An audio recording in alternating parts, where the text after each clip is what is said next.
On voit donc à travers les deux versions de ce hadith que ces signes ou ces formes d'hypocrisie sont au nombre de 5, comme nous l'a enseigné l'auteur ici, rahimahullah ta'ala. Donc la première de ces caractéristiques, c'est que lorsqu'il parle, il ment. Et le mensonge, il n'y a pas de doute que c'est une caractéristique vile. C'est d'ailleurs pour cela que lorsqu'il concerne la critique et l'éloge, le mensonge est la plus sévère cause de critique d'un individu. Et le mensonge, il fait partie des grands péchés. Et parmi les hadiths dans lesquels le prophète sallallahu alayhi wa sallam a réprimandé le mensonge, il y a le hadith rapporté par Al-Bukhari et Muslim rahimahumallah ta'ala, d'après Abdullah ibn Mas'ud radiyallahu ta'ala anhu, dans lequel il a dit, le messager d'Allah sallallahu alayhi wa sallam a dit, la véracité guide à la bonté, et la bonté guide au paradis. Et certes l'homme est véridique jusqu'à être inscrit auprès d'Allah en tant que véridique. Et certes le mensonge guide à la perversité, et la perversité guide au feu, c'est-à-dire le feu de l'enfer. Et certes l'homme ment jusqu'à être inscrit auprès d'Allah comme un grand menteur. On voit donc à travers ce hadith la gravité du mensonge, ce mensonge qui mène à la perversité, à la transgression, et celle-ci mène au feu de l'enfer. Le musulman, il doit donc s'éloigner du mensonge et faire en sorte d'être toujours véridique lorsqu'il parle, lorsqu'il rapporte des choses, lorsqu'il discute avec les gens, et s'éloigner de toute forme de mensonge.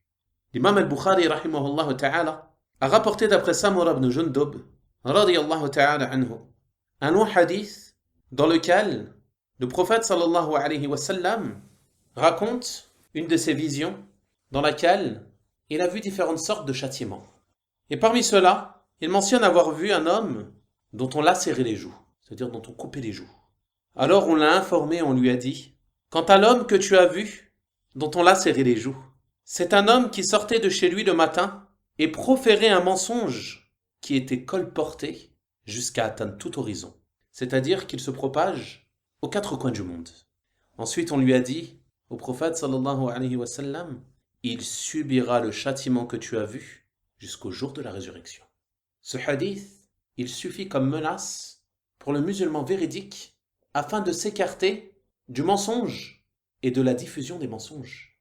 Aujourd'hui, malheureusement, on voit la réalité de ce qui est mentionné dans ce hadith. L'homme profère un mensonge et ce mensonge atteint les 4 coins du monde. Il atteint tout horizon. En effet, à notre époque, ceci est une chose simple. Ce n'est pas une chose compliquée.